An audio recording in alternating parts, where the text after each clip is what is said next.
ঝিনাইদহ সদর উপজেলার ৪ নং হলিধানী ইউনিয়ন বিএনপির উদ্যোগে ৪ ও ৫ নং ওয়ার্ডে কর্মী সভা অনুষ্ঠিত হয়েছে। বৃহস্পতিবার বিকাল ৫টায় কোলা ইবতেদায়ী মাদ্রাসা মাঠ প্রাঙ্গণে হলিধানী ইউনিয়ন বিএনপির উদ্যোগে এই কর্মী সভা অনুষ্ঠিত হয়। উক্ত কর্মী সভায় সভাপতিত্ব করেন ৪ নং ওয়ার্ড বিএনপির সভাপতি মোহাম্মদ লালটু বিশ্বাস ও প্রতাপপুর ওয়ার্ড বিএনপির সঞ্চালনায় অনুষ্ঠানে প্রধান অতিথি হিসেবে উপস্থিত ছিলেন ঝিনাইদহ সদর থানা বিএনপির সিনিয়র সহসভাপতি মোহাম্মদ জাহিদুল ইসলাম জোয়ারদার।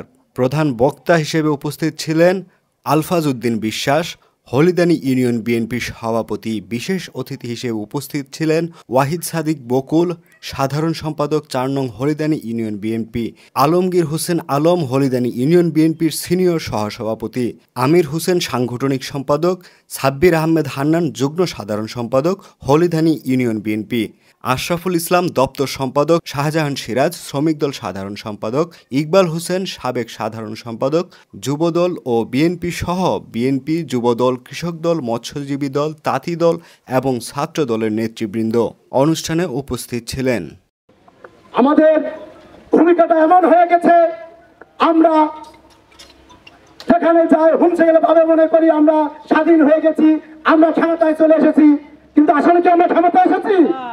আমরা ক্ষমতায় আসিনি। এই জন্য আমাদের আচার আচরণ, নম্রতা, ভদ্রতা দিয়ে আমাদের আগামী দিনের ভোট অর্জন করতে হবে। সেই জন্য মানুষের দ্বারে দ্বারে যেতে হবে, মানুষের দুঃখ সুখ দুঃখের সাথে হতে হবে, একে অপরের পরস্পর ভাইয়ের সাথে ভাই মিলে থাকতে হবে। কিন্তু যারা আমেরিকার সাথে দালালি করে পুলিশ দিয়ে আমাদেরকে ধরিয়েছে, এদেরকে আমরা কাছেও যাবো না, এদেরকে আমরা পাত্তাও দিব না। এটা আপনাদেরকে স্পষ্ট মনে রাখতে হবে। যারা রাতের অন্ধকারে পুলিশের দিয়ে আমার বাড়ি দিয়ে আমাদের বাড়ি ঘর ছিনিয়েছে, এই সমস্ত দালালদেরকে আমরা যেন পাত্তা না দিই। আর আপনারা যারা পাত্তা দেবেন, যারা দিয়ে বেড়াবেন, চার দোকানে বেড়ে চা খাবেন, আমরা কিন্তু আপনাদের বিরুদ্ধে আমরা নোটিশ জারি করব। এটা আপনাদের স্পষ্ট মনে রাখতে হবে।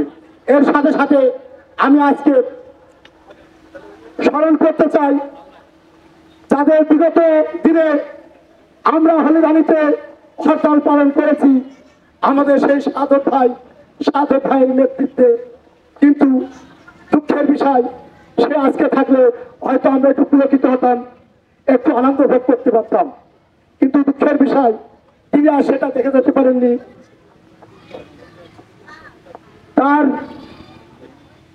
তার নেতৃত্বে আমাদের সভাপতি সেক্রেটারি নিষেধ করা সত্ত্বেও আমরা সাধক ভাই নেতৃত্বে আমরা হরতাল পালন করেছিলাম। কিন্তু এখানে কিছু নামধারী দালাল ছিল, সেই দালালরা আমাদের হলিদানি আমেরিকার নেতাদের সমন্বয়ে পুলিশ দিয়ে নিয়ে এসে আমাদের হয়রানি করেছে। আমরা এখান থেকে চলে গেছি সোনারপুর, কেউ চলে গেছে হরিণাকুণ্ডু, কেউ অন্য জায়গায়। আমাদের সাথে সেই সময় আমাদের সাবেক সভাপতি, আমাদের সাংগঠনিক আমির মেম্বার আমাদের সাথে ছিলেন। এই জন্য আত্মগোপনে চলে যায়, এই জন্য আমরা সময় দাঁড়াচ্ছিলাম। আমরা সবাইকে ধন্যবাদ জানাচ্ছি। এর সাথে সাথে আমার বন্ধুবর্গ, আমার মনোহর হোসেন, তিনি আমাদের মানে একটা সহপাঠী ছিল। আমাদের বিপদে দুঃখে সবসময় সে আমাদের সাথে শরীর থাকতেন, দুঃখে ভাগিদার হতেন। তিনিও কিন্তু আজ আমাদের মাঝে নেই। তাই আমি তাদের দুজনারই আত্মার মাগফিরাত কামনা করি। এর সাথে সাথে আমাদের শ্রমিক দলের ভারপ্রাপ্ত সাংগঠনিক সম্পাদক, আমাদের সভাপতি, হলিধানী ইউনিয়ন বিএনপির প্রচার সম্পাদক, আমাদের সভাপতি, এই তিনটা ব্যক্তি ঠিক একইভাবে আমাদের ছেড়ে চলে গিয়েছেন। কিন্তু আজকে থাকলে হয়তো আমাদের আজকের এই মিটিংটা আরো জাঁকজমক হতো, আরো উৎফুল্ল হতো। আমি তাদের সবাই মাগফিরাত কামনা করি। এর সাথে সাথে আগামী দিনের ভোটে আমাদের প্রার্থী ধানের শীষের মার্কা ঝিনাইদহ জেলা সভাপতি অ্যাডভোকেট মজিদ, আমরা মজিদ ভাইয়ের হাতকে শক্তিশালী করব। শক্তিশালী করতে হলে আমাদের প্রত্যেকটা গ্রামে গ্রামে বিএনপি সহ অগণিত নেতা কর্মী আছে যারা বিএনপিকে ভালোবাসে, বিএনপির আদর্শকে ভালোবাসে। আমরা তাদের কাছে যাব, তাদের দাঁড়ে দাঁড়িয়ে ঘুরবো, তাদের বিপদ অবস্থা শরীর হবো, দিয়ে আমরা সবাই সম্মিলিতভাবে মজিদ ভাইকে ধানের শীষে বিপুল ভোট দিয়ে আমরা কোলারওয়ার্ড থেকে জয়যুক্ত করব, এটাই আমি আশা ব্যক্ত করে আমার কথা এখানে শেষ করছি। বাংলাদেশ জিন্দাবাদ, খালেদা জিয়া জিন্দাবাদ, শহীদ জিয়া অমর হোক, তারেক জিয়া জিন্দাবাদ। আমি ক্ষমা করেছি একটাই জন্য, সেটা হচ্ছে আমাকে দেশ মাতা খালেদা জিয়া চেয়ারপারসন, উনি কিন্তু একটা কথা বলছে, আমি সারা রাত 17টা বছর আমি কারাগারে, আমি আপনাদেরকে বলছি আপনারা ক্ষমা করে দেবেন, সবাইকে ক্ষমা করে দেবেন। তবে বড় বড় এমন কিছু আছে, আমার ছোট ভাই বলেছে যে এইগুলো কিন্তু আমরা ধর্মতা ছেড়ে দেবো না, তো কখন এই কথাটা মাথায় রাখতে হবে। যেগুলো ছোট ছোট সমস্যা হয়েছে, যেগুলো আমাদেরকে পুলিশ দিয়ে আঙুল দিয়ে দেখিয়ে দিয়েছেন, আমরা তাদেরকে ক্ষমা করে দিলাম। আমরা যখন পলিয়ে থাকেছি ধানের মাঠে, সেখানেও কিন্তু দেখিয়ে দেওয়া হয়েছে, সেটাও কিন্তু আমরা ক্ষমা করে দিয়েছি। এখন কথা হচ্ছে যে আপনারা কেন ক্ষমা করলাম, আমরা শেষ পর্যন্ত আপনাদেরকে ক্ষমার চোখে রাখবো। যখন আমরা দেখবো যে আপনারা ঠিক ক্ষমা পাওয়ার উপযুক্ত, সেই সময় আমরা কিন্তু ভাই কোনোদিন কেউ নিতে পারিনি আওয়ামী লীগে। বলিলাম যদি কেউ আওয়ামী লীগে নিতে পারে তার 50,000 টাকা করে দেবো, এমন কোন নেতা নেই, বলার ক্ষমতাও তাদের নেই। আমি বলতে চাচ্ছি আমাদের ভোট মজিদ ভাইকে দিয়ে তার সংসদে পাঠাতে হবে, যাতে আগামী দিন আমরা বলতে পারি মজিদ ভাই আমার হলিদানি কাজ বেশি দিতে হবে। এই বলে আমি আমার কথা শেষ করছি।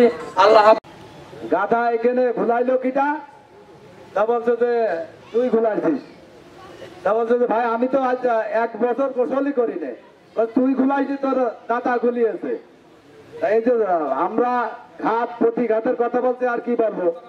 আপনারা জানেন 28শে অক্টোবর আমাদের এখানে কিছু নেতা আছে, নেতৃবৃন্দ আছি, আমরা কি অবস্থায় আল্লাহ পাক বাঁচানোর মালিক বাঁচিয়েছে।